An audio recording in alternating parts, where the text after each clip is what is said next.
Welcome to the 6th episode of our Competitive Intelligence series. In this video, I'll share specific workflows to help you incorporate competitive intelligence into your regular business operations. I'll show you which tools to use, how often to check them, and exactly what to look for. We'll start with monitoring your own performance before moving into competitor analysis. Now, while these are all just suggestions, they should give you some practical ways to leverage these tools effectively. First, when creating segments, I'd suggest creating a segment per product. For example, if you sell yoga mats with multiple variations, include them all in one segment. If you sell other products in the same market, such as yoga blocks or yoga straps, you'd still make each one of those products their own segment. Variations are the only time that I'd suggest pinning multiple products within a segment. Also, once you've created a segment, I'd recommend going into keywords, opportunities, and tracking all of your most important and relevant keywords. The easiest way to do this is to select all, then go through and just uncheck any that aren't relevant to your product. You'll be referencing these tracked keywords a lot. Now let's start with the tasks that you can monitor weekly. These focus mainly on your keyword performance, as that's what you can influence most directly. So head to keywords, then position tracking. Ensure that your product or main variation is selected, toggle to sponsored rank, and ensure that you're in the 7-day view. Here you'll see how many keywords you rank for in the top 5, 10, and 50 positions out of the total that you're tracking. You can see the total keywords that either gained or lost ranking,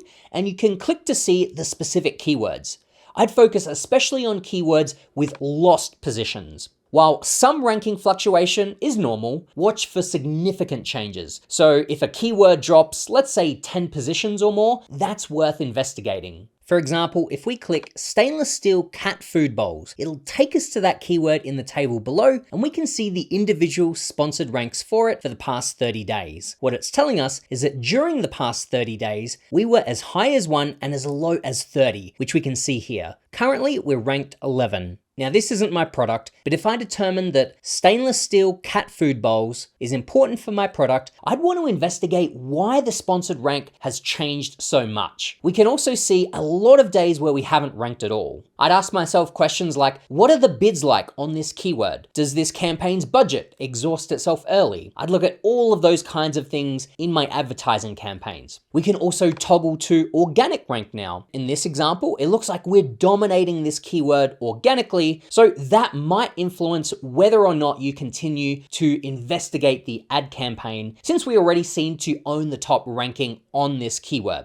I would continue down this list of lost sponsored rankings, investigating each of those keywords in your ad campaigns and making those optimizations if needed immediately as I'm going along. Also note that if you have Jungle Scout connected to Seller Central, then it'll actually tell you which advertising campaigns you have those keywords in and save you a bit of time. Now let's move to monthly analysis, where we look at bigger picture metrics and trends. First is your organic keyword performance. You could do this weekly too, but I've opted for monthly since it takes a little longer to impact these rankings compared to your sponsored rankings, where you can make immediate changes to keywords and you'd want to keep your finger on the pulse a little more frequent with those. Back to position tracking for your product, toggle to organic rank and use the 30-day view this time to spot longer term trends. Normal fluctuations might be 1 to 3 or 4 positions, but if you've lost more than that, and particularly in the top 10 keywords, then I'd recommend digging into those. It's a similar process as before. Click into the keywords that you want to investigate. Now you can see the daily rankings in the table below. If you see these big drops, then you might need to take further steps if this is an important keyword to you. Maybe you check your listing to ensure that the keyword is in a prominent position, like your title, bullet points, or A+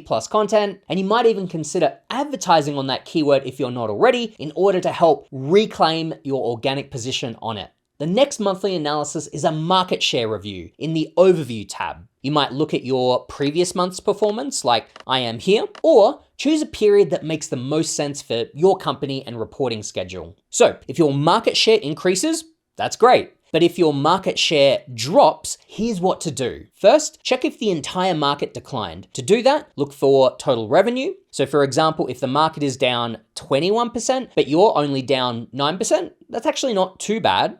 or the market might be steady or growing. For example, in this segment, our product has lost 4% market share while the total revenue has increased by that much. That's a red flag, which shows that you're losing ground in a growing market. This marks where we transition from talking about your performance to now looking at competitor intelligence. When you see this scenario, you first need to identify which competitors gained the market share which you lost. You do that by selecting up to 6 competitors to display on the market share line chart below. You might need to do this a few times in order to find the competitors that you're looking for, but if you're sorting by revenue, there's a high chance that the ASINs you're looking for are near the top. Here we can see one ASIN that's clearly grown whilst these others have declined or remained steady. Once you've identified these competitors, you'll want to analyze the following things. First, you could check their price positioning in the scatter plot. To do that, I'm going to add their ASIN as a pinned product, which is just going to make it easier to spot them in the scatter plot. Now back in overview, we'll select scatter plot and revenue versus price. We can see that our product surpasses them a lot in revenue, but if we change to units sold, we can see that they actually outsell us. However, our higher pricing still brings us in more revenue overall. But what I'm looking for is whether there's been any significant changes to their pricing, which might have contributed to their market share increase. So their average price for last month was $13.21. If I change the dates and check the month before, now I see their previous price was $16. So I might assume that them dropping their price in November from October has actually contributed to their increase in market share. The next thing to analyze is their organic versus sponsored rankings over in keywords. Under opportunities, make sure that your product is selected and then your competitor ASIN or ASINs as the competitors. You can compare rankings for your shared keywords, or you can narrow in on these other filters such as missing. Here we see the competitor ranks for 16 sponsored and 111 organic keywords that our product doesn't. There's 30 keywords where we have a weaker ranking and then 26 advertising opportunities. Going through these lists could give you chances to beat this competitor in advertising and hopefully regain market share from them. If you'd like to deep dive into your competitors' keywords further, then head over to position tracking and select their product. You can now view the past 30-day rankings of all tracked keywords for them. So just like we did with our own product earlier, we can look for trends here in both organic and sponsored keywords, just in case that gives any insight into how their product is performing and why.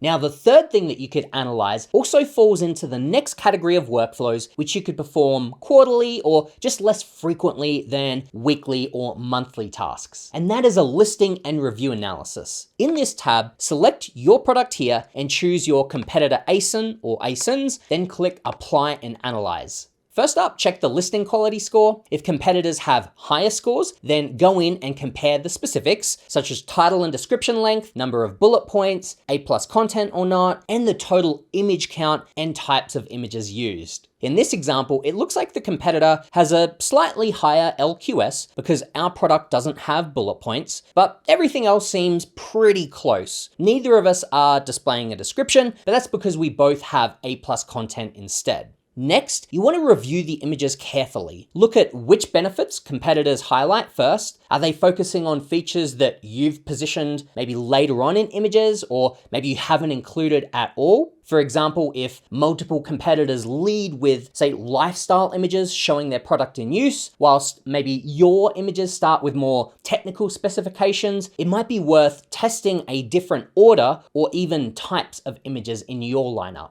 Next, analyze review sentiment across the products. So what features do customers constantly praise? What complaints appear across multiple products? You can use these insights to guide both listing updates as well as potential product improvements in the future. To take that step even further, you can come over to the AI analysis report. I only chose one competitor in this example, but for this, I'd actually want to select up to 4 competitors to get a broader range of insights. The question, why are customers purchasing competitor products instead of mine, often reveals valuable insights about pricing, features, or messaging that you can address in your next listing update or product iteration. Now, I placed this workflow under quarterly or just less frequent since you're unlikely to be updating your listing every week or month, but just perform it when it makes sense for you, whether that be for a holiday period coming up or you've noticed a specific competitor gaining ground on you, just like we've covered. I referenced the specific scenario of a competitor who's gained market share whilst you've lost it. However, you can perform this workflow on any competitor. If you're looking for ideas, head over to the Products tab where you can filter for top performers,